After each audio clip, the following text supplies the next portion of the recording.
श्री उच्छिष्टगणेश कवच। देव्युवाच देवदेव जगन्नाथ सृष्टिस्थितिलयात्मक। विना ध्यानं विना मन्त्रं विना होमं विना जपं येन स्मरणमात्रेण लभ्यते चाशु चिन्तितं तदेव श्रोतुमिच्छामि कथयस्व जगत्प्रभो। ईश्वर उवाच शृणु देवे प्रवक्ष्यामि गुह्याद् गुह्यतरं महत्। उच्छिष्टगणनाथस्य कवचं सर्वसिद्धिदम् अल्पायासेर्विना कष्टैर्जपमात्रेण सिद्धिदम्। एकान्ते निर्जनेरण्ये गह्वरे चारणाङ्गणे सिन्धुतीरे च गङ्गायाः कूले वृक्षतले जले सर्वदेवालये तीर्थे लब्ध्वा सम्यग् जपं चरेत्। स्नानशौचादिकं नास्ति निर्बन्धनं प्रिये दारिद्र्यान्तकरं शीघ्रं सर्वतत्त्वं जनप्रिये।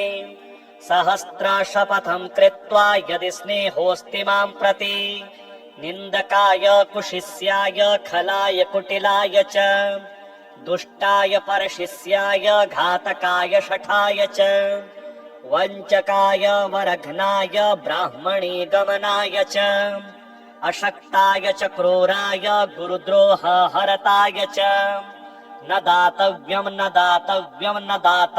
कदाचन गुरुभक्ताय दातव्यं सच्छिष्याय विशेषतः तेषां सिद्ध्यन्ति शीघ्रेण यन्यथा न च सिद्ध्यति। गुरुसन्तुष्टिमात्रेण कलौ प्रत्यक्षसिद्धिदम् देहोच्छिष्टैः प्रजप्तव्यं तथोच्छिष्टैर्महामनुः। आकाशे च फलं प्राप्तं नान्यथा वचनं मम। एषा राजवती विद्या विना पुण्यं न लभ्यते।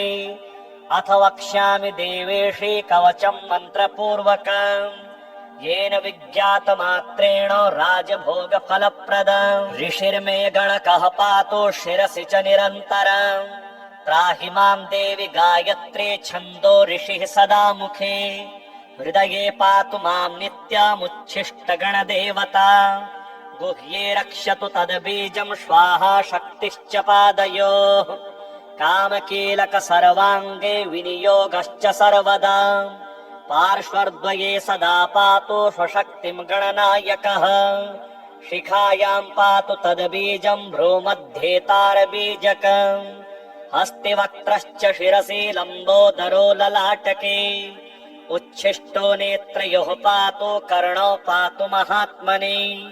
पाशाङ्कुशमहाबीजं नासिकायां च रक्षतु भूतेश्वरः परः पातु आस्यं जिह्वां स्वयं वपुः। तद्बीजं पातु मां नित्यं ग्रीवायां कण्ठदेशके गम्बीजं च तथा रक्षेत् तथा त्वग्रे च पृष्ठके। सर्वकामश्च हृतपातो पातु मां च करद्वये उच्छिष्टाय च हृदये वह्नि बीजं तथोदरे माया बीजं तथा कट्यां द्वावोरो सिद्धिदायकः। जङ्घायां गणनाथश्च पादौ पातु विनायकः। शिरसः पादपर्यन्तमुच्छिष्टगणनायकः। आपादमस्तकान्तं च उमापुत्रश्च पातु माम्। दिशोष्टौ च तथाकाशे पाताले विदिशाष्टके अहर्निशं च मां पातु मदचञ्चललोचनः। जले नले च सङ्ग्रामे दुष्टकारागृहे वने राजद्वारे घोरपथे पातु मां गणनायकः। इदं तु कवचं गुह्यं मम वक्त्राद्विनिर्गतम् त्रैलोक्ये सततं पातु द्विभुजश्च चतुर्भुजः। बाह्यमभ्यन्तरं पातु सिद्धिबुद्धिर्विनायकः। सर्वसिद्धिप्रदं देवे कवचं वृद्धिसिद्धिदम् एकान्ते प्रजपेन मन्त्रं कवचं युक्तिसंयुतम्। इदं रहस्यं कवचमुच्छिष्टगणनायकम् सर्ववर्मसु देवेशि इदं कवचनायकम्। एतत् कवचमाहात्म्यं वर्णितुं नैव शक्यते। धर्मार्थकाममोक्षं च नानाफलप्रदं नृणाम्। शिवपुत्रः सदा पातु मां सुरार्चितः।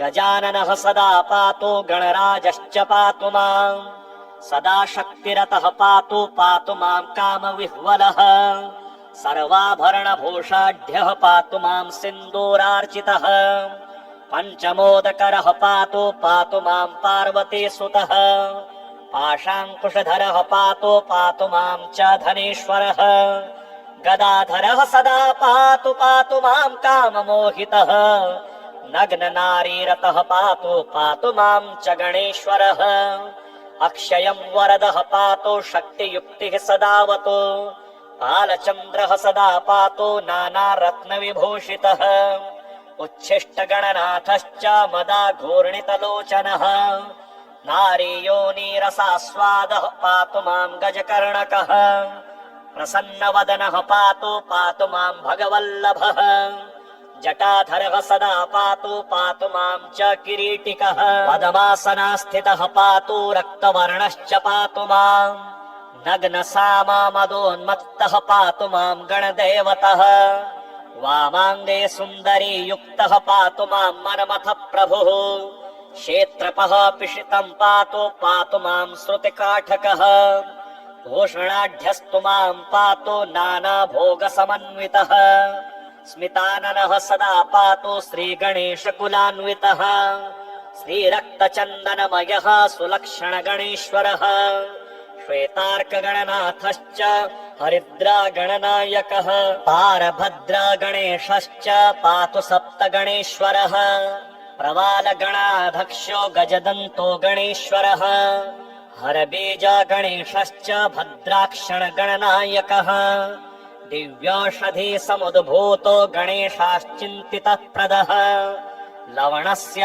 गणाध्यक्षो मृत्तिका गणनायकः तण्डुलाक्ष गणाध्यक्षो गोमयश्च गणेश्वरः स्फटिकाक्ष गणाध्यक्षो रुद्राक्षण गणदेवतः नवरत्न गणेशश्च आदिदेवो गणेश्वरः पञ्चाननश्चातुर्वक्त्रः षडानन गणेश्वरः मयूरवाहनः पातु मां मूषकासनः पातु मां देवदेवेशः पातु मां ऋषिपूजितः पातु मां सर्वदा देवो देवदानवपूजितः त्रैलोक्यपूजितो देवः पातु मां च विभुः प्रभुः रङ्गस्थं च सदा पातु सागरस्थं सदावतु भूमिस्थं च सदा पातु पातालस्थं च पातु माम् अन्तरिक्षे सदा पातु आकाशस्थं सदावतु चतुष्पथे सदा पातु त्रिपथस्थं च पातु माम्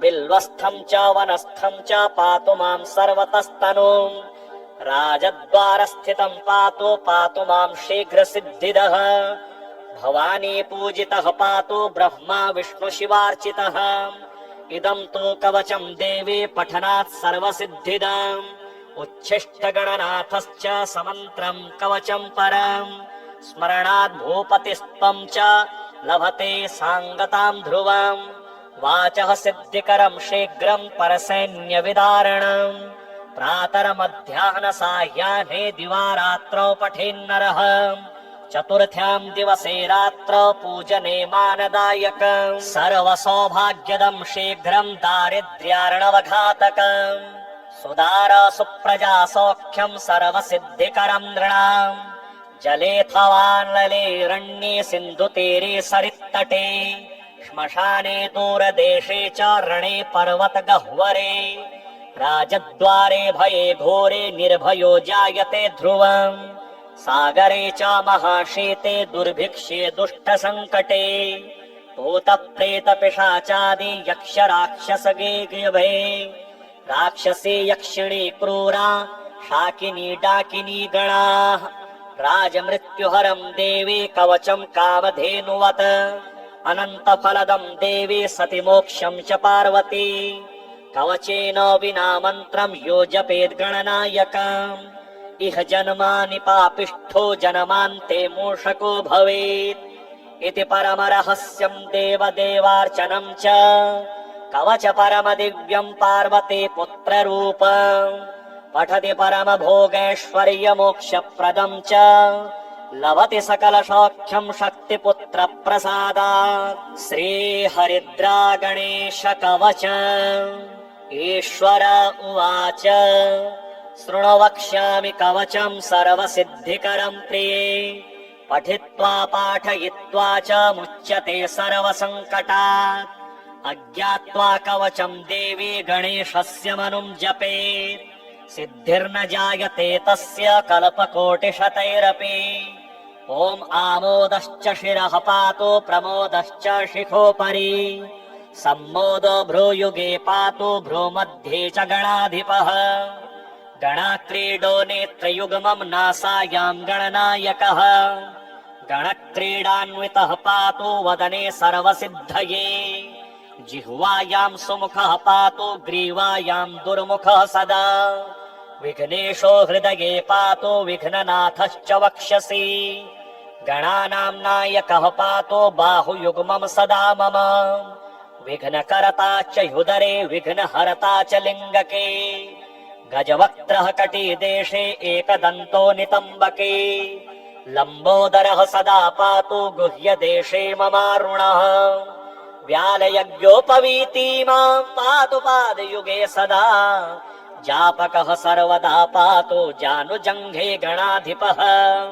हारिद्रः सर्वदा पातु सर्वाङ्गे गणनायकः। य इदं प्रपठेन्नित्यं गणेशस्य महेश्वरी।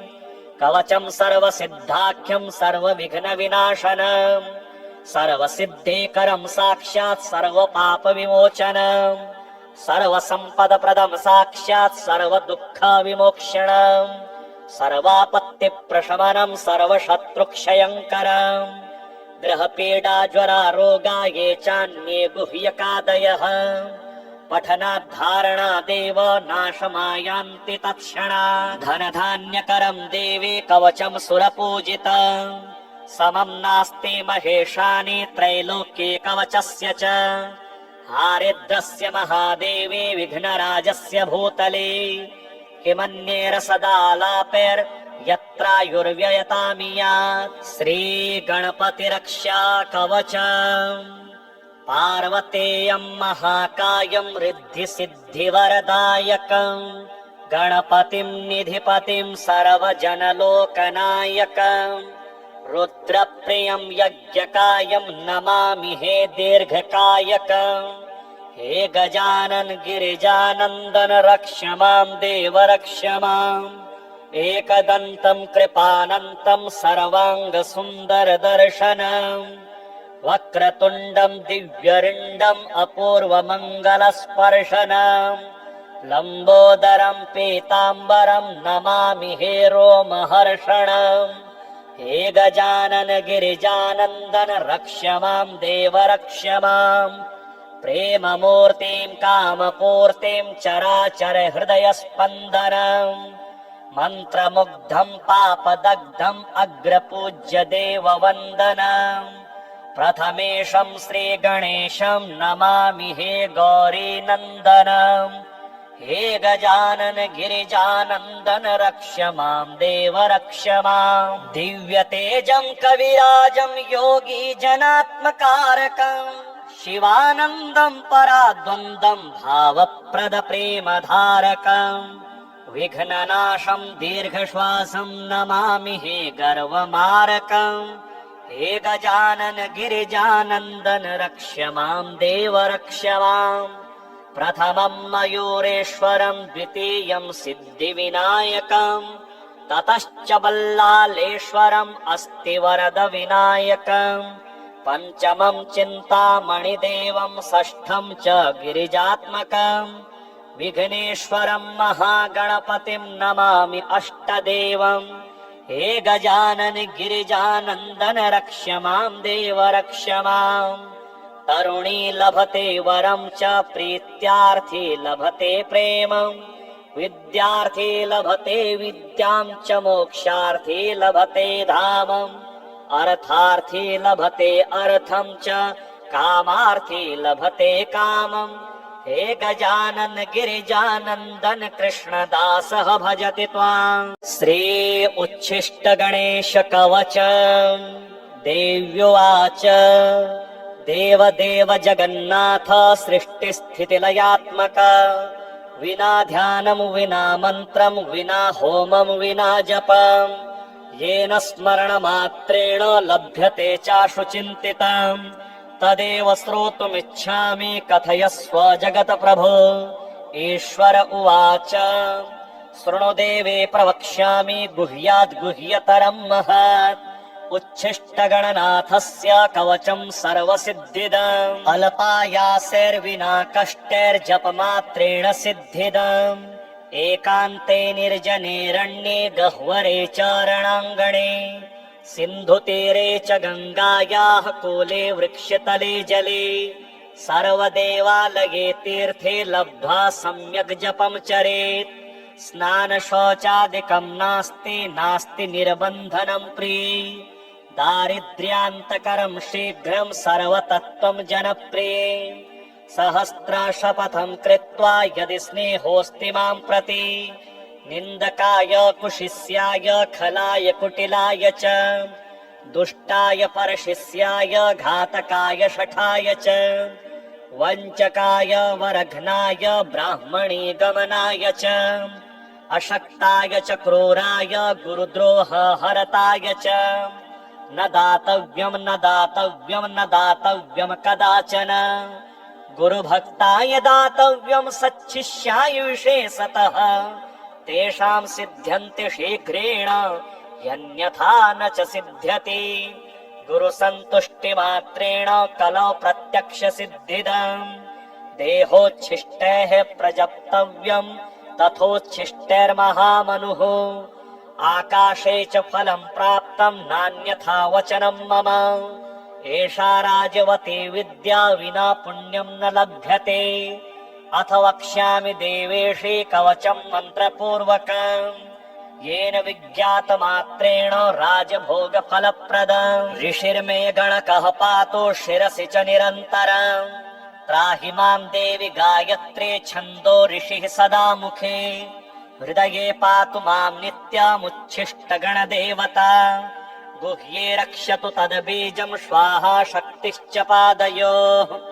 कामकीलक सर्वाङ्गे विनियोगश्च सर्वदा पार्श्वद्वये सदा पातु स्वशक्तिं गणनायकः शिखायां पातु तद्बीजं भ्रूमध्ये तारबीजकम् हस्तिवक्त्रश्च शिरसि लम्बोदरो ललाटके उच्छिष्टो नेत्रयोः पातु कर्णौ पातु महात्मने पाशाङ्कुशमहाबीजं नासिकायां च रक्षतु भूतेश्वरः परः पातु आस्यं जिह्वां स्वयं वपुः तद्बीजं पातु मां नित्यं ग्रीवायां कण्ठदेशके गम्बीजं च तथा रक्षेत् तथा त्वग्रे च पृष्ठके सर्वकामश्च हृतपातो पातु मां च करद्वये उच्छिष्टाय च हृदये वह्नि बीजं तथोदरे माया बीजं तथा कट्यां द्वावोरो सिद्धिदायकः जङ्घायां गणनाथश्च पादौ पातु विनायकः शिरसः पादपर्यन्तमुच्छिष्टगणनायकः आपादमस्तकान्तं च उमापुत्रश्च पातु माम् दिशोष्टौ च तथाकाशे पाताले विदिशाष्टके अहर्निशं च मां पातु मदचञ्चललोचनः जले नले च सङ्ग्रामे दुष्टकारागृहे वने राजद्वारे घोरपथे पातु मां गणनायकः इदं तु कवचं गुह्यं मम वक्त्राद्विनिर्गतम् त्रैलोक्ये सततं पातु द्विभुजश्च चतुर्भुजः बाह्यमभ्यन्तरं पातु सिद्धिबुद्धिर्विनायकः सर्वसिद्धिप्रदं देवे कवचं मृद्धिसिद्धिदम् एकान्ते प्रजपेन मन्त्रं कवचं युक्तिसंयुतम् इदं रहस्यं कवचमुच्छिष्टगणनायकम् सर्ववर्मसु देवेशि इदं कवचनायकम् एतत् कवचमाहात्म्यं वर्णितुं नैव शक्यते धर्मार्थकाममोक्षं च नानाफलप्रदं नृणाम् शिवपुत्रः सदा पातु मां सुरार्चितः गजाननः सदा पातु गणराजश्च पातु माम् सदा शक्तिरतः पातु मां कामविह्वलः सर्वाभरणभूषाढ्यः पातु मां सिन्दूरार्चितः पञ्चमोदकरः पातु मां पार्वतीसुतः पाशाङ्कुशधरः पातु मां च धनेश्वरः गदाधरः सदा पातु मां काममोहितः नग्ननारीरतः पातु मां च गणेश्वरः अक्षयं वरदः पातु शक्तियुक्तिः सदावतु बालचन्द्रः सदा पातु नानारत्नविभूषितः उच्छिष्टगणनाथश्च मदा घूर्णितलोचनः नारीयोनिरसास्वादः पातु मां गजकर्णकः प्रसन्नवदनः पातु मां भगवल्लभः जटाधरः सदा पातु मां च किरीटिकः पद्मासनस्थितः पातु रक्तवर्णश्च पातु मां नग्नसाममदोन्मत्तः पातु मां गणदेवतः वामाङ्गे सुन्दरी युक्तः पातु मां मनमथ प्रभुः क्षेत्रपः पिशितं पातु मां श्रुतिकाठकः भूषणाढ्यस्तु मां पातु नानाभोगसमन्वितः स्मिताननः सदा पातु श्रीगणेशकुलान्वितः श्रीरक्तचन्दनमयः सुलक्षणगणेश्वरः श्वेतार्कगणनाथश्च हरिद्रागणनायकः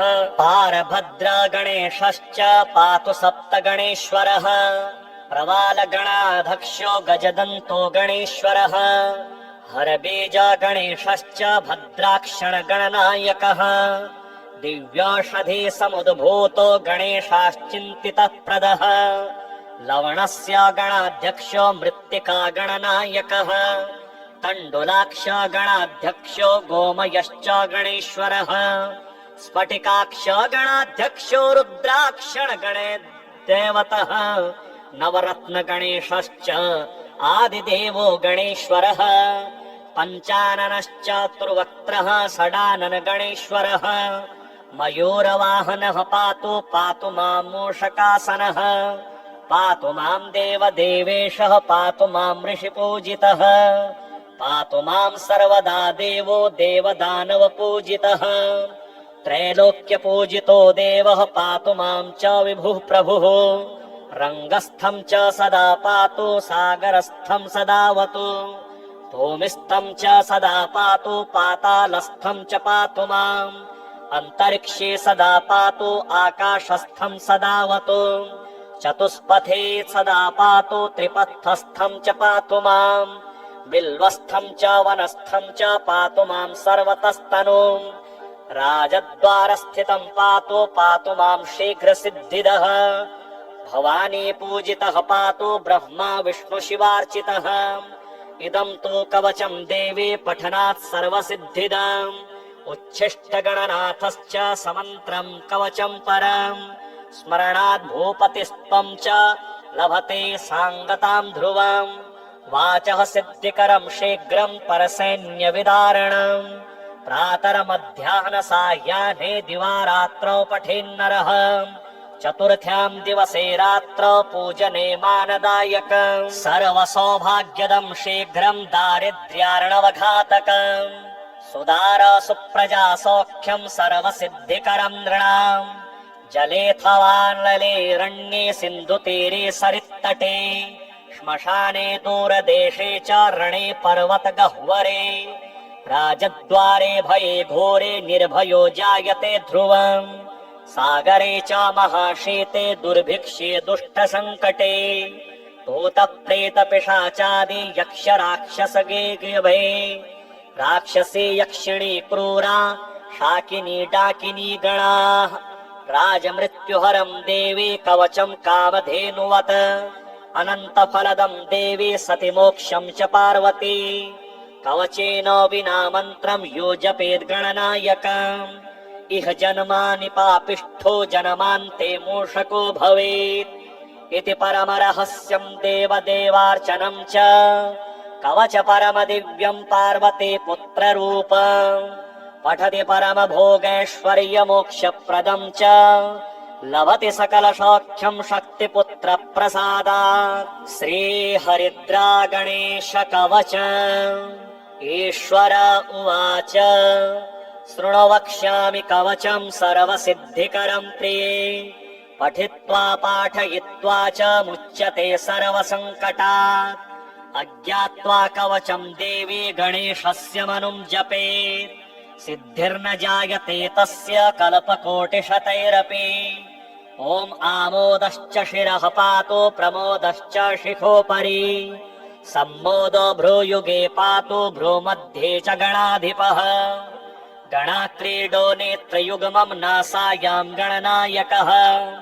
गणक्रीडान्वितः पातु वदने सर्वसिद्धये जिह्वायां सुमुखः पातु ग्रीवायां दुर्मुखः सदा विघ्नेशो हृदये पातु विघ्ननाथश्च वक्षसि गणानां नायकः पातु बाहुयुग्मं सदा मम विघ्नकर्ता च ह्युदरे विघ्नहर्ता च लिङ्गके गजवक्त्रः कटिदेशे एकदन्तो नितम्बके लम्बोदरः सदा पातु गुह्यदेशे ममारुणः व्यालयज्ञोपवीति मां पातु पादयुगे सदा जापकः सर्वदा पातु जानुजङ्घे गणाधिपः हारिद्रः सर्वदा पातु सर्वाङ्गे गणनायकः य इदं प्रपठे नित्यं गणेशस्य महेश्वरी कवचं सर्वसिद्धाख्यं सर्वविघ्नविनाशनम् सर्वसिद्धेकरं साक्षात् सर्वपापविमोचनम्